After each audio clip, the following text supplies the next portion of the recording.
look forward to lovely interactions and lots of things that we're going to hear from our resource persons today. So before I go on to say something ahead, once again let's a huge round of applause for our resource persons today, Himanshu and Bedi. Welcome to the arena of the International.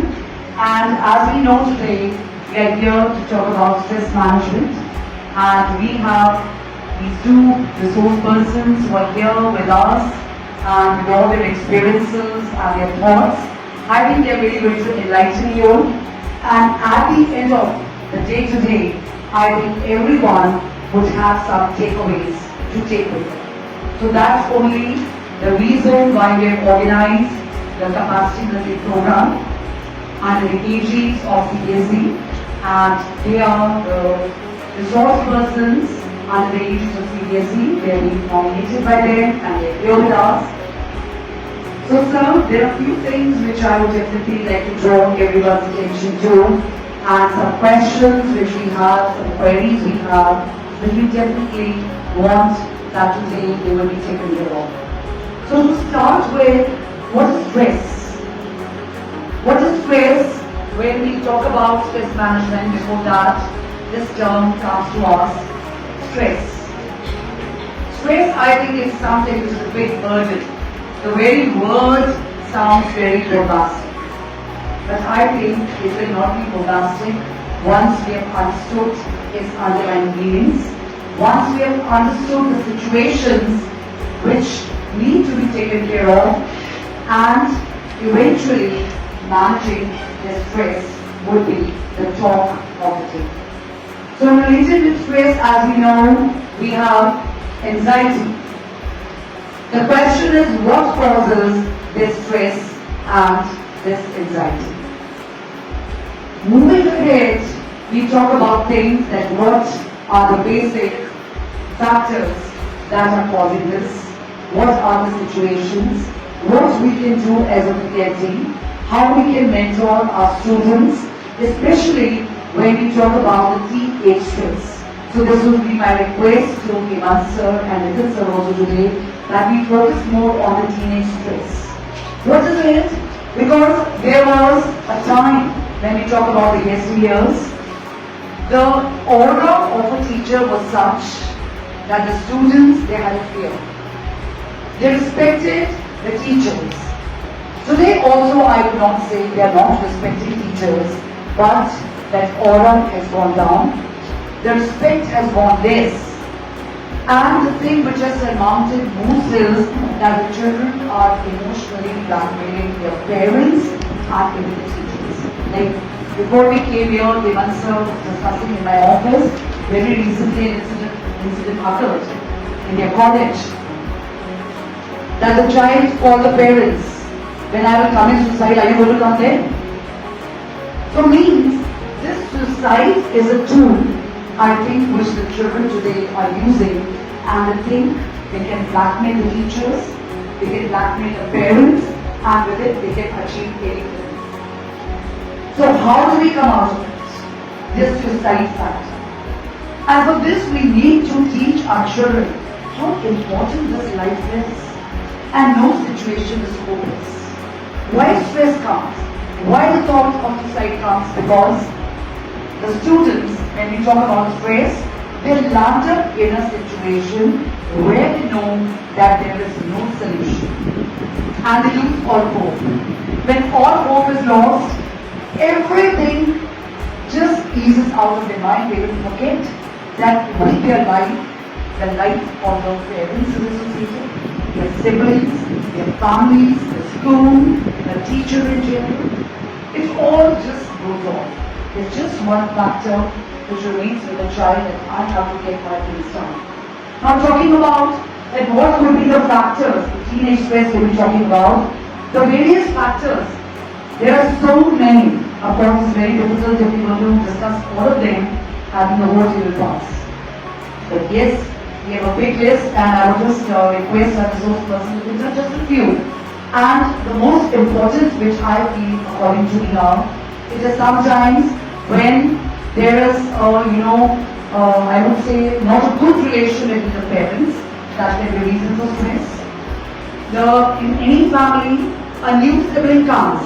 That can be reason for the stress because now the parents have started giving less attention to the elder child and the sibling is taking a toll. That could be one thing. Then of course, it could be when the child is not doing well in academics. The child has not got a prize in a competition. The child went to compete in a competition, they could not get success. That is the reason of stress. Then of course, we talk about today, it's between a girl and boy. We have all the intimacies and they break out, something like that. That is the reason for stress. A teacher has said something to a student in the class in presence of all the students is also a cause of stress for the children. The child's ego. So ego. I always say we have to teach the children to let it go, but they're not letting it go. So that's ego factor of the children. How we cater to it. That is of course importantly, I would want that it's touched upon by Mansur and Edinson today, that how we just tackle it, how we counsel the children, that they come out of all these egos, they come out of all these stresses, and how they are more focused. And not only our students, how our teachers also get focused. So without much ado, I'm leaving all the questions to all our eminent resource persons today. But yes, I will just culminate my discussion with 5F formula. So that I of course want that if we can practice it, it's going to do wonders in our classrooms for the students and also with our teachers when they are just in the classes and they're tackling children. The first F I talk about is faith. We have to learn to have faith ourselves and teach our children to have faith. Faith can be in any field, it can be in the family, it can be in the parent, it can be even spiritual, the faith in God. If we have to guess there is somebody who is with us, faith means that we have a support line. So we have to develop that faith. The second F I'm going to talk about when we talk about managing stress is fitness. We have to teach our children fitness and also practice fitness. I suggested earlier many times to the teachers we can have some breathing activities in the classes. A deep breath, we take in and breathe out. I think before we start, we can all do it. Let's take a deep breath in. Yes, let's all do it. Breathe out. Close your eyes. Again we breathe in. We breathe out. We breathe in. We breathe out. So that's the icebreaker for a class. When a child is fidgety, we may move the hands. We tell the children, okay, close your fist, open your fist. Close your fist, open your fist. So that's also an icebreaker.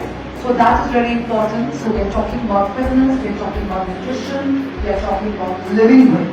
The third F which I talk about is the financial progress. A child is to be taught to move towards the progress, managing the finances, and we also have to learn it. If our finances are managed, there is no stress.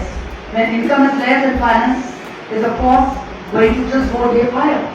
When expenditure is more. So that balance is to be practiced by the teachers, it is to be taught to the children as well. The fourth F I talk about is friends. We should learn to have good friends, teach to our students to have good friends. Confide in the friends, talk to the friends, have positive friends, it will get you quality. And last but not the least is the family. That is what we have to teach to our children. We have to learn to develop strong family bonds. If we have strong bonds, then we will talk, we will discuss, we will share, we will spend time together. So spending time together, spending quality time together is very important. So we have some 5 F's, which I think in all practice and at least elevate the stress to an extent. The rest of course, without much ado, I will leave the dice to Hemant sir and Nitin sir. So before I just wind up, let us all take a deep breath and relax once again and smile. So let's see the smile on everyone's face. Thank you so much.